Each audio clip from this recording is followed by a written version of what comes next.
आप सभी का एक बार फिर से हमारे और आपके YouTube चैनल KCC ग्रुप आप एजुकेशन में स्वागत है। तो आइए हम लोग आज जो बहुपद पढ़ेंगे, 9th का है चैप्टर 2। ठीक है, बहुपद।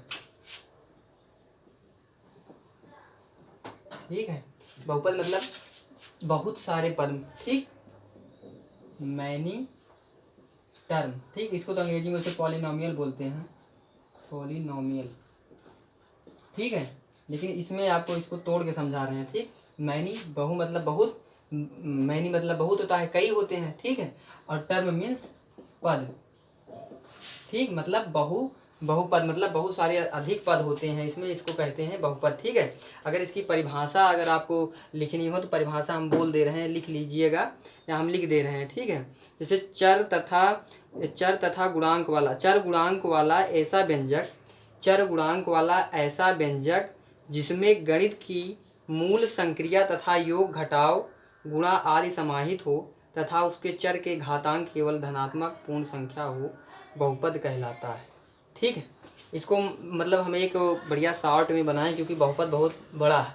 ठीक, तो इसको हमें केवल शॉर्ट में बनाएं, एक दो पेज में है हमारा, एकदम बढ़िया से इसमें पूरा बहुपद समाहित है। ऐसी कोई टॉपिक नहीं है जो मतलब इसमें हो ना, कोई टॉपिक हमने छोड़ा नहीं है, सबको लिया है अच्छी तरीके से। ठीक है, तो बहुपद की परिभाषा क्या है? चर तथा, लिख लीजिए, चर गुणांक वाला ऐसा व्यंजक जिसमें गणित की मूल संक्रिया तथा योग घटाव गुणा आदि समाहित हो। योग घटाव गुणा मतलब योग मीन्स जोड़, और घटाव मीन्स माइनस, आपका जो घटाना होता है, और गुणा मतलब इंटू मल्टीप्लाई। ठीक, गुणा और भाग भी है इसमें। ठीक है, बहुपद का भाग भी है।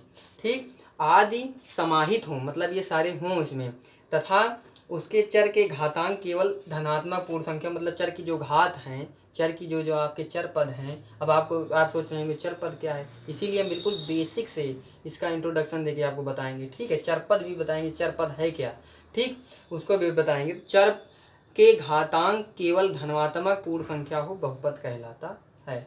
ठीक, एक बार फिर से रिपीट कर दे रहे हैं, चर गुणांक वाला ऐसा व्यंजक जिसमें गणित की मूल संक्रिया तथा योग घटाव गुणा आदि समाहित हों तथा उसके चर के घातांक केवल धनात्मक पूर्ण संख्या हों, बहुपद कहलाता है। ठीक है, अगर नहीं लिख पा रहे हों तो थोड़ा वीडियो में बैक करके अपना लिख लेना। ठीक है, आगे चलिए देखते हैं क्या है। ठीक, तो आगे हमारा पहली हेडिंग है हमारी चर राशि। ठीक है, क्या है? चर राशि। क्या है? चर राशि। ठीक है, हम आपको बता रहे हैं, लिखिएगा, चर राशि। ठीक ठीक, चर राशि क्या है? ऐसी राशियां या चर पद वे पद होते हैं जिनका मान बदलता रहता है। चर पद वे पद होते हैं जिनका मान बदलता रहता है। ठीक है, मतलब या ऐसे इनको चर पद भी बोल सकते हैं, चर राशियां भी बोल सकते हैं, कोई दिक्कत नहीं है। कहोगी सर जी तो चर राशि बताएं, हम चर पद बोल दें तो गलती हो जाएगा, चर पद लिखने के, ऐसा कुछ नहीं। चर पद भी बोलिए, चर राशि भी बोलिए, कोई दिक्कत नहीं। ठीक है, तो देखिए, चर पद वे पद होते हैं या चर राशि वे राशियां होती हैं जिनका मान बदलता रहता है। ठीक है, क्या है? जिनका मान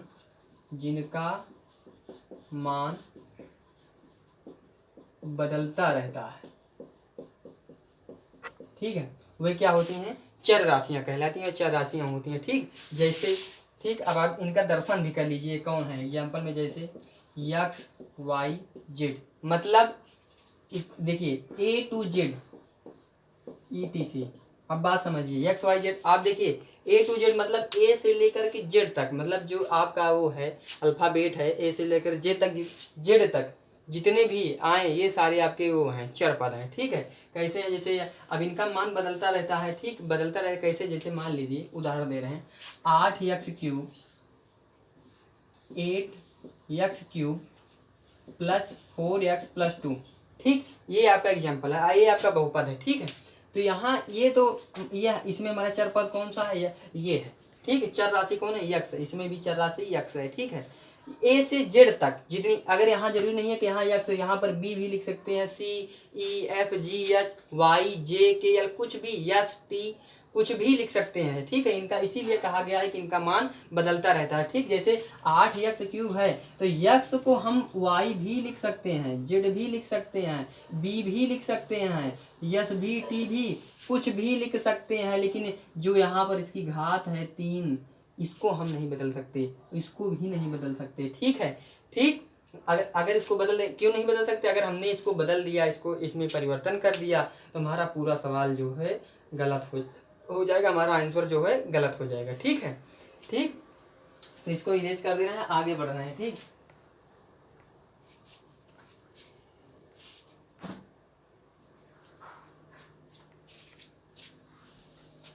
ठीक, अगर नहीं समझ में आया तो वीडियो मतलब एक बार बैक कर लेना, ठीक। देखिए ये तो हो गया चर पद, ठीक है, अचर राशि हो गई। अब देखिए अचर राशि के, अचर राशि को बता देंगे तो अपने आप चर राशि समझ में आएगी। अचर राशि, ठीक है। अचर राशि क्या होती है? वे राशियां जिनका मान क्या नाम है, नहीं बदलता, मतलब जिनका मान नियत रहता है, वे राशियां जिनका मान नियत रहता है उसे अचर राशियां कहते हैं। क्या कहते हैं? अचर राशियां कहते हैं, ठीक है, अचर पद कहते हैं, ठीक। वे पद जिनका मान नियत रहता है, नियत रहने का मतलब क्या है? जिनका मान नहीं बदलता, जिनका ये फिक्स है भैया कि हम इतने हैं तो इतने रहेंगे, इससे ज़्यादा नहीं होंगे, ठीक है ना, इससे ज़्यादा होंगे ना इससे कम होंगे, हमारा जितना है उतने में संतुष्ट, ठीक भैया। देखिए जैसे उदाहरण है 1 3 5 7 10 20 12 10 12 20 24, मतलब 1 से 100 तक की सारी गिनती, ठीक, 1 से 100 तक की सारी गिनती, ठीक है।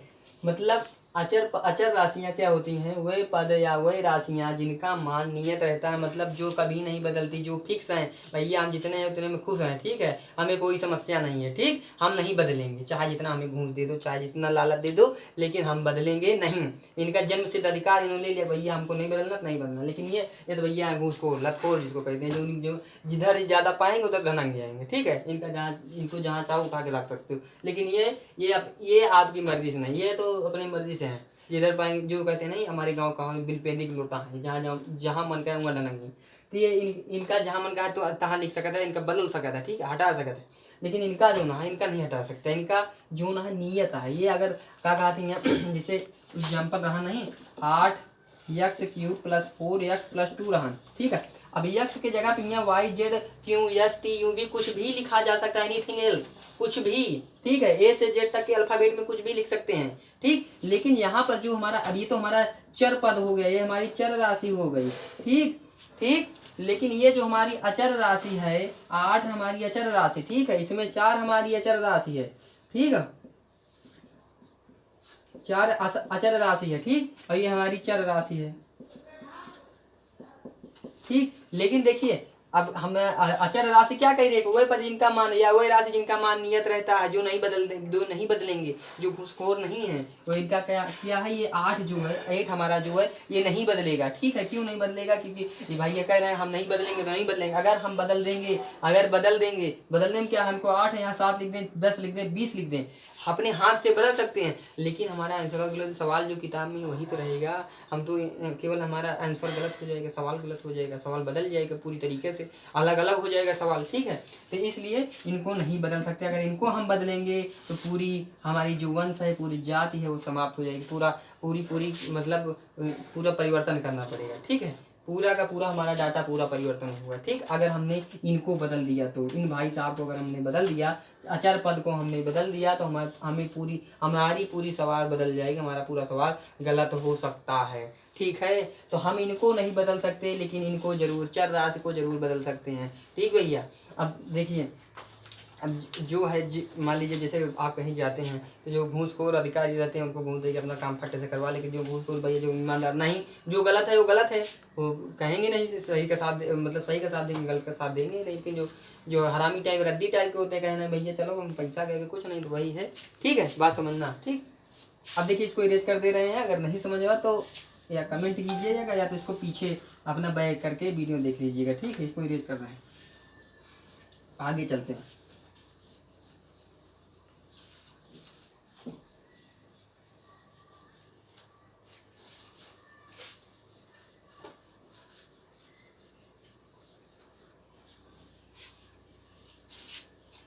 ठीक है, देखिए क्या है, अगला है बहुपदों का वर्गीकरण, ठीक। अगली हेडिंग हमारी क्या है, बहुपदों का वर्गीकरण, बहुपद का वर्गीकरण, ठीक।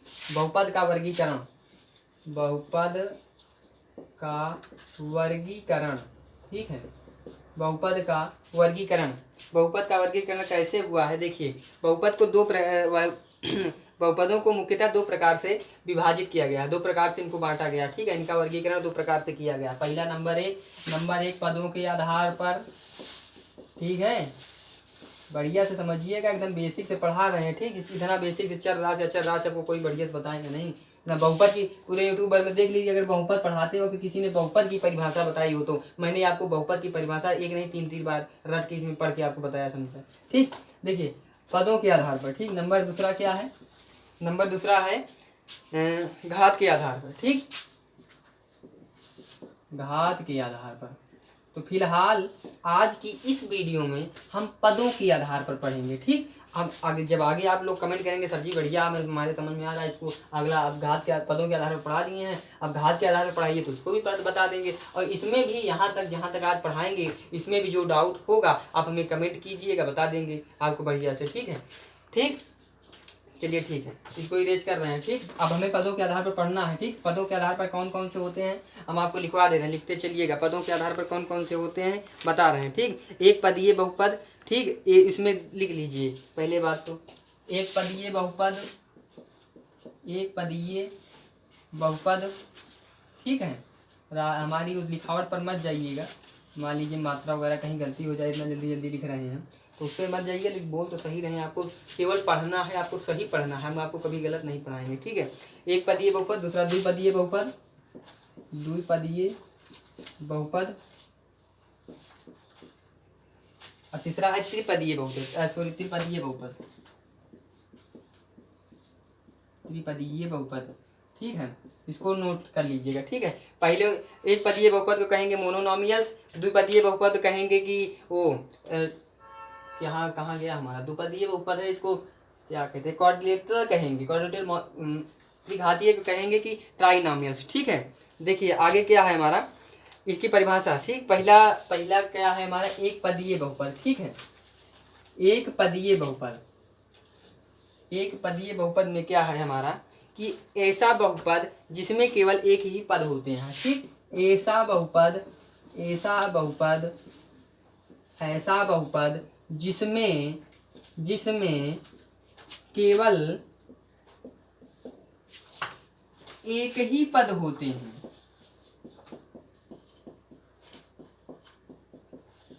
ठीक है।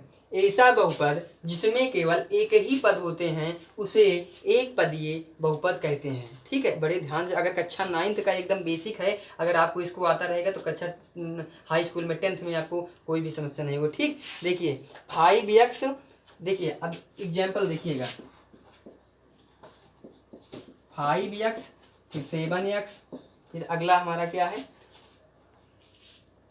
3x², ठीक है। देखिए अब इसमें देखिए आपकी एक पदीय बहुपद परिभाषा क्या करें, ऐसा बहुपद जिसमें केवल एक ही पद होता है। जैसे देखिए इसमें एक ही पद है कि नहीं, 5x दोनों एक साथ है, नहीं सोचिएगा अलग अलग है, एक ही पद है कि नहीं है। अगर यहाँ पर 5x+2 होता तो पहला पद एक पद ये हो गया, एक पद ये हो गया, ये दो पद हो जाते, लेकिन यहाँ पर केवल 5x है, मतलब केवल हमारा कितना है, एक पद है। 7x ये भी एक पद है, ठीक है। 3x आप कहेंगे यहाँ तो घात लग गई है, दो पद, नहीं नहीं नहीं, घात से हमारा नहीं मतलब, 3x² हमारा एक ही पद है ये भी, ठीक है। अगर यहाँ 3x² + 2 होता या 4 होता, यहाँ पर कुछ भी होता तब हमारा ये हमारा हो जाता पहला पद, ये हमारा हो जाता दूसरा पद, लेकिन ऐसा नहीं है, केवल 3x² है, पहला एक ही पद है, इसमें भी है। 7x है, इसमें भी एक है। 5x इसमें भी एक, इस तरह जितनी भी आएंगे 8x या 8y, ठीक है, 10y 10z, ऐसे करके जितने भी आएंगे ये सारे हमारे एक पदीय बहुपद होंगे, ये सारे हमारे एक पदीय बहुपद होंगे, ठीक। इसको इरेज कर रहे हैं, आगे हम द्विपदीय बहुपद पढ़ेंगे, ठीक। नहीं समझ में आ रहा हो तो कमेंट करना, वीडियो लाइक करके फिर से पढ़ लेंगे, ठीक। देखिए द्विपदीय बहुपद, द्विपदीय द्विपदीय बहुपद में क्या है कि ऐसा बहुपद जिसमें केवल दो पद होते हैं, केवल दो पद होते हैं, मात्र और मात्र। देखिए एक पदीय बहुपद में क्या था कि एक ही पद होते थे, एक ही पद होते थे, लेकिन द्विपदीय बहुपद में क्या है, ऐसा बहुपद जिसमें केवल दो ही पद होते हैं। ठीक है, अब द्विपदीय का अगर संधि विच्छेद करेंगे, द्वि धन पदीय मतलब द्वि मतलब दो होता है, पद तो आपका पद है ही है, लेकिन इसमें क्या आ रहा है, दो पद आ रहा है ना, इसका मतलब हमारे इसमें कितने पद होंगे, दो पद होंगे। ऐसा बहुपद जिसमें केवल दो पद होते हैं उसे द्विपदीय बहुपद कहते हैं। ठीक है, जैसे x square minus x, example x square minus x.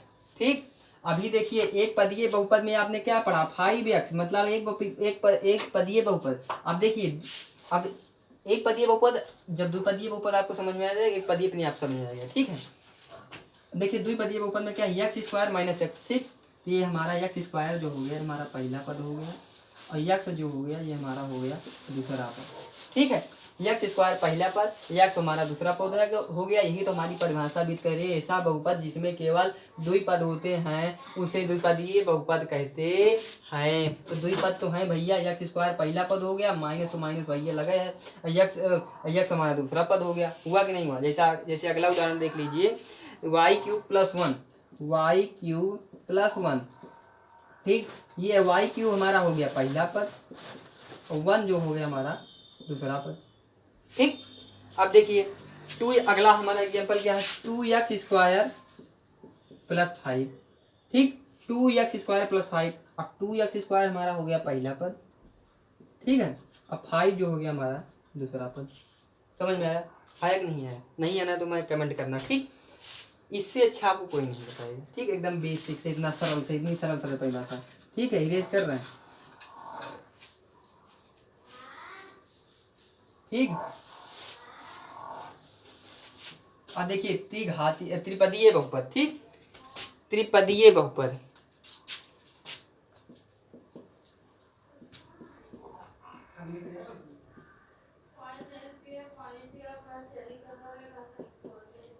त्रिपदीय बहुपद में क्या है, ऐसा बहुपद, ऐसा बहुपद या वह बहुपद, ऐसा बहुपद जिसमें केवल तीन पद होते हैं। ठीक, अगर इस तरह यहाँ नहीं दिख रहा हो तो यहाँ लिखे रहे, ऐसा बहुपद जिसमें केवल तीन पद होते हैं। ठीक है, ऐसा बहुपद जिसमें केवल तीन पद होते हैं उसे त्रिपदीय बहुपद कहते हैं, त्रिपदीय बहुपद कहते हैं। एग्जाम्पल क्या है, जैसे देखिएगा, देखिए समझ लीजिए परिभाषा क्या है त्रिपदीय बहुपद की। ऐसा बहुपद जिसमें एक पदीय में क्या था कि ऐसा बहुपद जिसमें केवल एक पद होते हैं उसे एक पदीय बहुपद कहते हैं। जैसे उदाहरण 5x 7x 8x 10x। ठीक है, अब द्विघातीय बहुपद में क्या था, ऐसा बहुपद जिसमें केवल दो पद होते हैं उसे हम द्विपदीय बहुपद कहते हैं। जैसे x² minus x, x square आपका पहला पद हो गया, एक्स माइनस एक्स तो आपका दूसरा पद हो गया। ठीक, 7x प्लस 1, 7x पहला पद प्लस 1 दूसरा पद आपका। ठीक, अब त्रिपदीय बहुपद क्या कह रहा है, ऐसा बहुपद जिसमें केवल तीन पद होते हैं उसे त्रिपदीय बहुपद कहते हैं। अब देखिए इस अभी तक तो आपने पहला एक पद वाला पढ़ा, फिर दो पद वाला पढ़ा, अब किस कौन सा पढ़ना है, तीन पद वाला पढ़ना। ठीक, जिसमें तीन पद होते हैं। तो देखिए उस एग्जाम्पल क्या है, x² plus Y, x² plus Y. ठीक, x² plus x plus Y. अब देखिए इसमें तीन पद है कि नहीं है, x² आपका पहला पद, x आपका दूसरा पद, और y आपका तीसरा पद।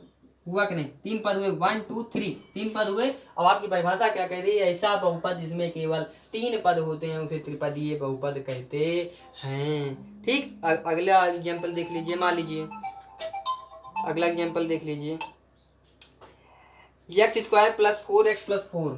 ठीक, x² प्लस 4x प्लस 4। ठीक, ये हो गया हमारा पहला पद, ये हो गया हमारा दूसरा पद, और ये हो गया हमारा तीसरा पद। ठीक, पहला, दूसरा, तीसरा, 3 पद हुए कि नहीं हुए। अभी तो त्रिपदीय बहुपद में 3 ही पद तो होंगे और 4 पद तो होने ही जाएंगे, ना तो 2 ही पद होंगे ना 1 पद होंगे, इसमें केवल 3 ही पद होंगे, 3 से चौथा पद नहीं होगा। ठीक है, 3 से चौथा पद नहीं होगा। ठीक, और एग्जाम्पल और देख लीजिए, x square plus 6x plus 16, पहला पद, दूसरा पद और ये हमारा हो गया तीसरा पद। 1 2 3, 3 पद हुए कि नहीं हुए। तो मोहित हमारा कह रहा है कि ऐसा बहुपद जिसमें 3 पद होते हैं उसे त्रिघातीय बहुपद कहते हैं। ठीक, धन्यवाद। अब इसी के साथ हम आशा करते हैं कि आपको ये जो हमने पढ़ाया है बहुपद ये समझ में आया होगा। ठीक है, नहीं समझ में आया तो आप हमें कमेंट कीजिए और अच्छे से समझाएंगे। ठीक है, लेकिन इतना बेसिक से पढ़ा दिए कि आपको समझ में आएगा। ठीक, धन्यवाद।